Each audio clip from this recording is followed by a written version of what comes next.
Ahmad A1 furniture, जहां पर आपकी लाडली के लिए इलेक्ट्रॉनिक्स और फर्नीचर आइटम्स, शादी ब्याह के लिए मजबूत पायदार furniture set, sofa set, dining table set, TV, fridge, washing machine के अलावा तमाम इलेक्ट्रॉनिक्स और फर्नीचर आइटम आपका वेलकम करते हैं।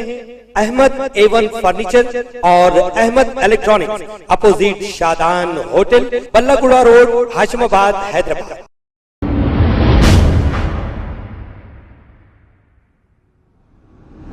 अस्सलाम वालेकुम नाजरीन, मैं हूं मोहम्मद अब्दुल हकीम। आइए देखते हैं आज का ये खबरनामा। सुल्तान बाजार पुलिस स्टेशन हुदूद के इलाके मौजम जाही मार्केट एक्स रोड पर BC कॉलेज के स्टूडेंट्स ने कॉलेज इंतजामिया के खिलाफ बीच रोड में बैठकर एहतजाज कर रहे थे। स्टूडेंट्स का कहना यह है कि स्टूडेंट्स को पीने का पानी खराब मिल रहा है और इन्हें खाना भी टाइम पर नहीं मिल रहा है, इसीलिए ये स्टूडेंट्स ने एहतजाज किया। इत्तला मिलते ही सुल्तान बाजार पुलिस मौके पर पहुंच गई और इन्हें समझाकर बाजू हटा दिया। आइए देखते हैं ये रिपोर्ट।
खबर है शहर की, खबर है गाँव की, खबर है सारी दुनिया की। 7H न्यूज पसंद आए तो लाइक कीजिए, शेयर कीजिए और सब्सक्राइब करना ना भूलें। 7H news.